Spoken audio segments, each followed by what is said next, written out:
bəziləri düşünür ki, ümumiyyətlə Ramiz Mehdiyev məsələsi adı bitmiş, getmiş məsələdir. Yəni onun buna bağlı şəxslərin Azərbaycanda heç nəyə müdaxilə imkanları yoxdur və indi ümumiyyətlə bu məsələni gündəmə gətirmək əlavə enerji sərfidir. Siz necə fikirləşirsiniz?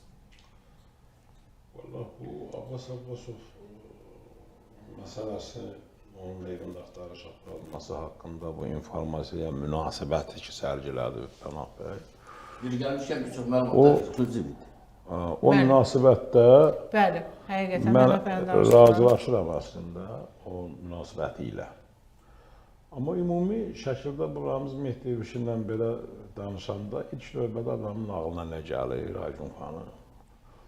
Bu illər ərzində biz Azərbaycan prokurorluğunun, xüsusi xidmət orqanlarının müxtəlif məsələlər üzrə deyək ki, bu dövlət çevrilişləri cəhdləri olmuşdur da, əvvəllərdə bir neçə dəfə Heydər Əliyevin hələ hakimiyyəti sağlığı dövründə. Sonra 2005-ci ildə əvvəl dövlət çevrilişi İttihamı oldu, sonra korrupsiyaya çevirdilər, bu Fərhad Əliyevdir, Əli İhsanovdur, sonra Maliyyə Naziri Fikrət Yusifovdur, başqalarıdır. Bu məsələ var. Bu, dini radikallarla bağlı görülən işlər var. Xüsusilə dövləti cinayətlərdə biz Azərbaycanın hüquq sisteminin nə qədər operativ, sürətli və kəskin fəaliyyət göstərdiyini görmüşük. Yəni, bu Azərbaycan bu istintaq sisteminin iş üsulubudur. Sürətli, tez, çevik, özü də qısa müddətdə. Məsələn, daha mühüm hadisə bugün o xarici səfirlik dedi, məlum oldu İsrail səfirliyindən söhbət gedir, o sui-qəsd məsələsi, o ciddi məsələ. O da kifayət qədər ciddi məsələdir. Amma indi o, belə deyək də, status etibarıyla biraz fərqlidir.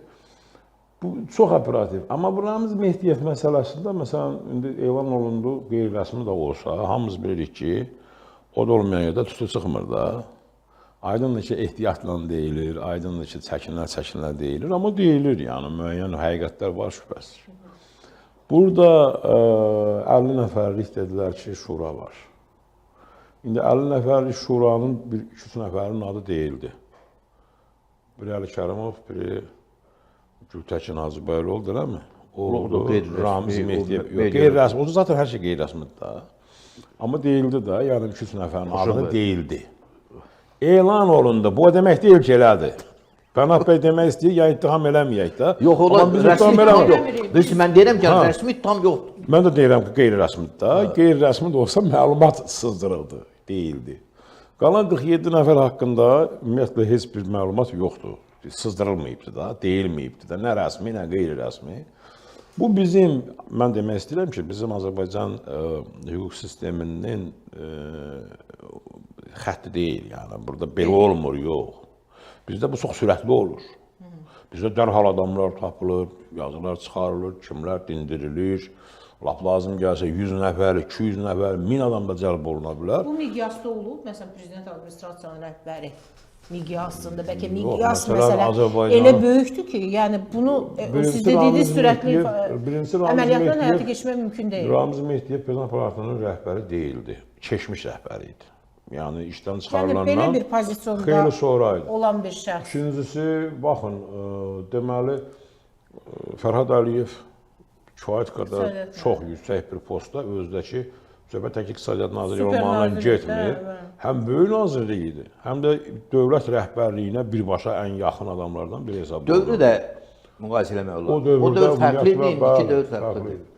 Və yaxud Əli İhsanovdur, o elə balacadan deyildi ki, Heydər Əliyevin silahdaşlarından idi, birinci yapının əsasını qoyanlardan biri idi, siyasi figurdur kifayət qədər.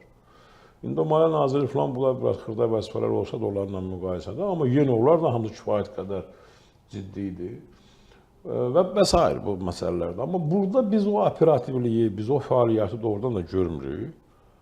Görsənir ki, amma bu deyə də bilmərik ki, belə bir şey yoxdur.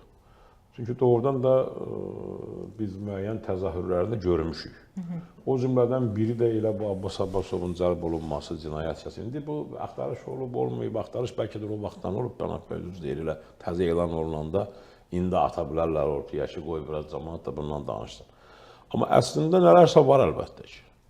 Amma proses getməməyin görünür ki, ya ortada sırf subutla, faktla göstərici şeylər azdır. Yəni getsəydi necə olmalıydı?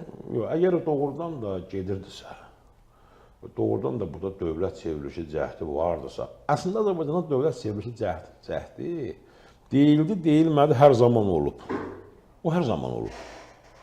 Azərbaycanda biz 5-ci kolon haqqında illərlə danışırıq. Bu hər zaman dövlət çevrilişi cəhdi proses olaraq gedir. Yəni hər zaman davam edən prosesdir o. Yəni mövqelər əldə edilməsi ilə. Bəli, hər zaman gedir və o son yekunda nədir ki? Yəni deyək ki, qruplaşmalar mövqeləri bir-bir qüvvətləndirir, artırır, özünü gücləndirir. Axır nədir? Yəni klan savaşını siz həm də çevriliş cəhdi hesab edirsiniz. Şübhəsizdir, çünki bu son nöqtəsi bunun ən üstün vəzifəni əldə eləməkdir. Yəni bu başqa hara gedir? Yox, mən Yəni bir təsir ona əldə eləmək. baxım. Olar mı mən üzr istəyirəm, deyim Paşa bəy davam eləsin. Buyurun. O şeyə diqqət. Bilirsiniz, burada söhbət nədən gedir?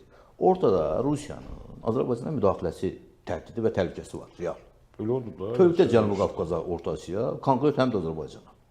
Və bu təhdid və təhlükə zaman-zaman, ötən il çox gərgin bir dövr yaşandı. 24-ün axırından başladı. Bu son günlərdə yenidən demək bu məsələ götürür, öz vüsət götürür. Dalbadal Orta Asiya və Cənubi Qafqaza Azərbaycan daxil müəyyən təhdidlərlə dünənləri mən baxdım, mətbuatda bir demək ki, dünənləri İsrağagün, Salavyovun məlum Rusiya Dövlət Televiziyası deyək də, onda daha belə məsələnin mahiyyəti aydın olar. Ki, bunlar yerində tutmaq lazımdır və s. kimi fikirlər səsləndi. Və üstəlik bu Ukrayna demək məsələsinin ki, nizamlanması ilə bağlı Paşa bəy gedir bu məsələ. Hamı deyir ki, ondan sonra Rusiya gələcək bura. Harasa əl atmalıdır. Alqoritm budur. Rus siyasətinin son 300 illik, 350 illik tarixində müşahidə etdiyimiz. Bu digər tərəflərdə və bir ciddi bir istiqamət də demək buradır. Burada indi deyəndə gəlin açıq deyək də, Cənubi Qafqaz Azərbaycandır. Yəni, təbii, nə Ermənistan, nə Gürcüstan o miqyasda deyil. 20-ci il, 23-cü ildən sonra və indiki vəziyyətdə Cənubi Qafqaz deyilən məsələ Azərbaycandır.